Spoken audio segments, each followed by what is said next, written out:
Now, a husband and wife power couple who raised millions of pounds for children's hospitals after their daughter's death are set to receive MBEs tomorrow. You will recognise them. Actors Jim Murray and Murray Parish wanted to help other children after losing 8-month-old Ella Jane, who had a congenital heart defect back in 2009. They set up the Murray Parish Trust, and today it's beginning a new chapter with a new name. We'll reveal that in just a moment, but they join us now alongside Lorna Fraser, who's a Professor of Palliative Care and Child Health at King's College in London. Good morning to all of you. Hi. It's great to see you. And this is a story that began so sadly and with so many difficulties, and yet today, this news of your MBE, I mean, comfort in some way to be recognised and to be helping so many others. Just to know that we've made a difference, I think, is really good. To make something good out of something so tragic is what we wanted to do, and I think we've achieved that. The recognition is obviously lovely, but the knowledge that we have helped in the last 10 years so many other families is much more than that, really. And what did you feel was the change that needed to be made from your own experiences? Well, when we were in hospital all those years ago with Ella Jane, obviously every day is a life-changing day, and you get traumatic news dropped on you, and then the doctors move on to the next bed, because that's how it works. And we didn't. It's very difficult to know how to behave. Often you don't even understand the news that you've been given. So the first campaign we ever started was to raise funds for a salary for an in-ward psychologist, counsellor, to look after the parents, really, in that situation. So it's come full circle since then. And just explain what has changed and what do you want to see change more as a result of this? Well, really, we're trying to... we've seen a huge gap in the system, and it's the mental health of seriously ill children. We've got over 1 million seriously ill children in the UK, and the discovery of a serious illness for the family and the child can have devastating effects on their mental health. And there's nothing in place for them at the moment, so that's where we come in. We're going to try and introduce lots of different art and dance and drama therapies into hospitals and hospices that will give these children and their families some hope and just something creative that they can do to make them feel better. And Lorna, in your experience, how important is it that while families are at the sharp end of this, that the children and the parents are looked after as a whole in a more rounded way? It's absolutely imperative, because there's obviously the direct impact that Jim's also mentioned, the word trauma, and often the parents we work with talk about trauma. And 1 in 5 seriously ill children have anxiety, and 1 in 7 have depression. That's more than double the general population of children and young people. And we should be proactively looking after their mental health so that they can thrive, not just live. So I guess historically doctors have been so worried about the illness they are treating that they've tended to maybe forget about the impact of that illness on the mental health. I think, to be fair to our NHS colleagues, they're aware, but resources are tight, as we know at the moment. It was fantastic last week to see in the new 10-year plan that children's mental health was prioritised, but those are ambitions at the moment, and we very much rely on charities like Imagine This, who are able to go ahead now to try and promote well-being and psychological support for children and parents. So, Imagine This. Yeah. She's stolen your thunder. It's nice to hear it said in the natural It is. That's conversation. the first time we've heard That's it. the new name of your trust. It is, yeah. Indeed. Why is it important for you to rebrand and rename? What are you hoping to achieve with that?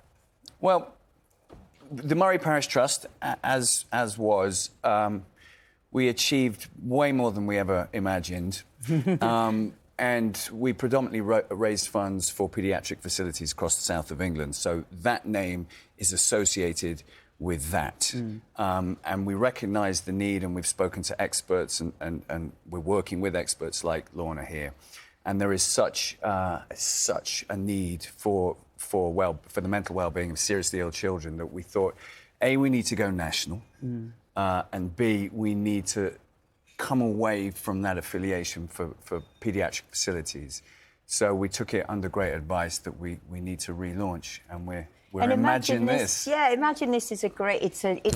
We want the public to imagine what it might be like to have a seriously ill child, and then to be able to imagine what their life would be like if with charities like us coming in to help them. And it has a very creative, arty feel to it. And Jim and I obviously are from that background.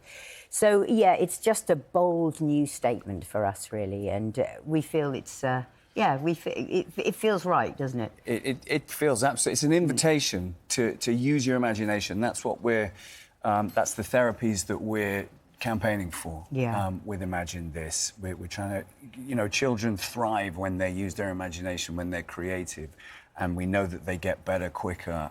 And it's really important that their mental health is given the same amount of respect and support as their physical health, as Lorna was just saying. So we're the only charity in the UK that is solely dedicated to the mental well-being of seriously ill children and their families. You touched on it there, but I imagine when a child is in intensive care or having prolonged treatment, a lot of the time the first thing that goes by the wayside is play, creativity, and that is so important. It is. The NHS are hugely stretched, and obviously, the medical needs of the child come first. That's why they're in the hospital.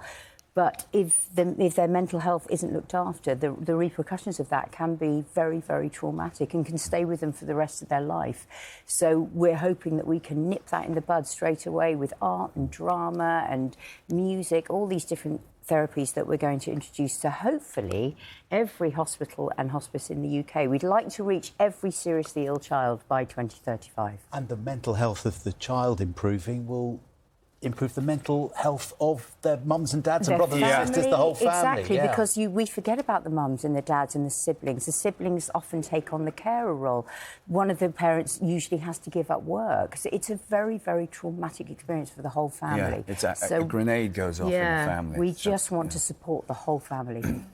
And Lorna, it's really interesting to hear Sarah mention, this will have an impact, a serious health problem as a child will have an impact for the rest of their life, because you're so busy, I imagine, trying to keep a child well, alive, keep them here, that sometimes the rest of their life is not something that you might plan for. Yeah, absolutely. And we know that nearly half of all mental health issues in adults start within childhood. And it's, as you said, the holistic nature. We should be having child-centred and family-centred care, which includes mental health support. Lorna, what do you think of what these guys are doing? I think it's amazing. I'm always humbled. I work with a lot of parents and a lot of bereaved parents like Sarah and Jim.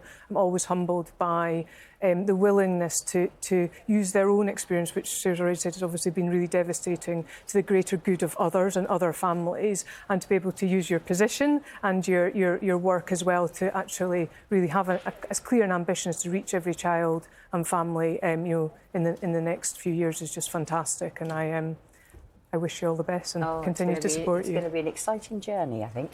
Absolutely. Yeah. I mean, you talked about a grenade going off in a family. I mean, how has coming up with some kind of positive out of the darkness helped you over the last 15, 16 years since you lost LJ? Just listening to the three gentlemen that you had on. The three dads. Three dads. Yeah.